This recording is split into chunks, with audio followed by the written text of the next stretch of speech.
चंद साल कबल करोड़ों रुपए की लागत से तमीर किया जाने वाला क्लॉक टावर चौक बदहाली का शिकार हो चुका है। क्लॉक टावर चौक के चारों तरफ चिंची रिक्शा वालों की भरमार हो चुकी है। वहां से सांगला हिल के मुख्तलिफ देहातों को सवारियां लेकर रिक्शे जाते हैं और ये सिलसिला सुबह से लेकर रात देर तक जारी रहता है और रिक्शे खड़े होने की वजह से वहां से पैदल चलने वालों को भी सख्त मुश्किलात का सामना करना पड़ रहा है। करोड़ों रुपए लगाकर गवर्नमेंट ने ये क्लॉक टावर चौक बनाया, जिसकी खूबसूरती इर्द गिर्द के रिक्शा खिलाने वालों ने ख़राब कर दी है।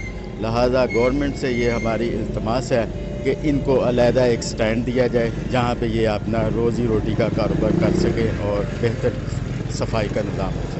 टावर चौक शहर का मशहूर और मारूफ चौक है जो अब रिक्शों की वजह से बदहाली में तब्दील हो चुका है। रिक्शा मालकान ने इस चौक को बाकायदा स्टैंड बना रखा है। वहाँ पर सुबह के वक्त स्कूल और कॉलेज को जाने वाले तलबा और तलबात को भी दुश्वारी का सामना है। इस चौक पर ट्रैफिक का जाम रहना भी रोजाना का मामूल बन चुका है। क्लॉक टावर के साइडों पे बड़े खूबसूरत किस्म के पौधे लगाए गए थे, बड़े खूबसूरत किस्म के मॉडल्स लगाए गए थे। वो जलार का मॉडल था, बैलगाड़ी का मॉडल था और छोटे छोटे मॉडल लगा के इसको बड़ा खूबसूरत बना गया था।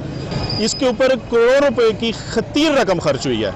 साइडों पे रिक्शा स्टैंड बना दिए गए हैं, गैर कानूनी किस्म के इनसे भत्ते लिए जाते हैं, जिसकी वजह से ये सरेआम यहाँ पे खड़े रहते हैं। शहरियों ने डिप्टी कमिश्नर ननकाना से मुतालबा किया कि करोड़ों रुपए की लागत से तमीर होने वाला चौक जो कि शहर की खूबसूरती के लिए साबका हुकूमत ने बनाया था, अब बिल्कुल रिक्शा स्टैंड बन जाने की वजह से शहरियों के लिए वबाल जान बन चुका है। क्लॉक टावर चौक से फौरी तौर पर रिक्शा स्टैंड को ख़त्म किया जाए ताकि शहर की खूबसूरती बहाल हो सके। कैमरामैन मलक आबिद के साथ वाच न्यूज़ फैसलाबाद।